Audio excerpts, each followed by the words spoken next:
दिल्ली के शाहीन बाग इलाके में रहने वाले लोगों का ये कहना था कि उनके इलाके में उनकी मर्जी के बिना परिंदा भी पर नहीं मार सकता। मगर एक बार रात के करीब 2 बजे दिल्ली पुलिस के द्वारा उनकी ये गलत फहमी हमेशा हमेशा के लिए दूर कर दी जाती है। दरअसल उस रात अचानक से शाहीन बाग इलाके की एक गली में दिल्ली पुलिस और एनएसजी कमांडोज की गाड़ियों की आवाजाही बढ़ जाती है और फिर कुछ ही देर बाद एनएसजी कमांडोज उस गली में मौजूद अलग अलग घरों की छतों पर अपनी अपनी पोजीशन ले लेते हैं। इसके साथ ही दिल्ली पुलिस के एक एसपी अपने कुछ जवानों के साथ एक घर के दरवाजे को खटखटाते हैं।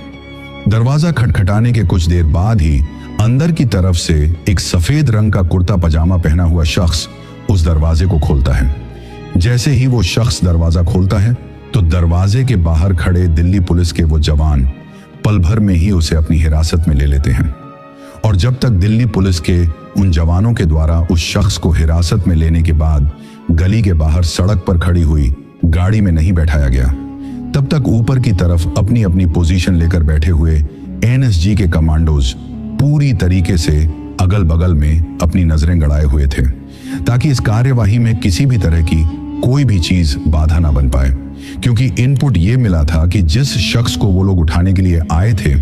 अगर उसको वहां से उठाया गया यानी कि गिरफ्तार किया गया तो उसे किसी भी हालत में वहां से पुलिस स्टेशन या फिर किसी सीक्रेट इंटरोगेशन रूम तक नहीं ले जाया जा सकेगा, क्योंकि उसके अगल बगल में ऐसे लोगों का जाल बिछा हुआ था जो कि उसके ऊपर किसी भी तरह की आंच आने पर उसको बचाने के लिए अपनी जान तक भी दे सकते थे। लेकिन आखिर वो शख्स कौन था, और अगर वो इतना ही कुख्यात और खतरनाक था तो वो शाहीन बाग की उस गली में आखिर इतने नॉर्मल तरीके से कैसे रह रहा था। और जो दिल्ली पुलिस की एनएसजी कमांडोज के साथ ये कार्यवाही की गई थी, इस कार्यवाही के पीछे क्या वजह थी? जिस शख्स को उठाया गया था, क्या वो शख्स कोई आतंकवादी था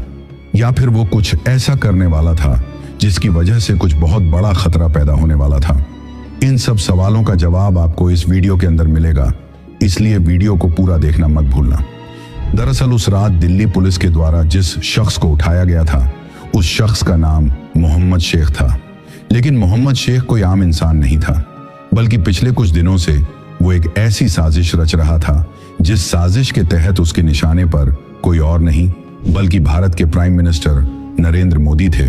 कहने को तो वो शख्स बाकी की दुनिया की नजरों के सामने एक आम सा दिखने वाला कपड़े सिलने वाला टेलर था, लेकिन उसका ये पेशा तो उसके खौफनाक मंसूबों के ऊपर एक कवर था जिससे किसी का भी शक उसके ऊपर नहीं जा सकता था। लेकिन आखिर उसकी इस असलियत के बारे में दिल्ली पुलिस को भनक कैसे लगी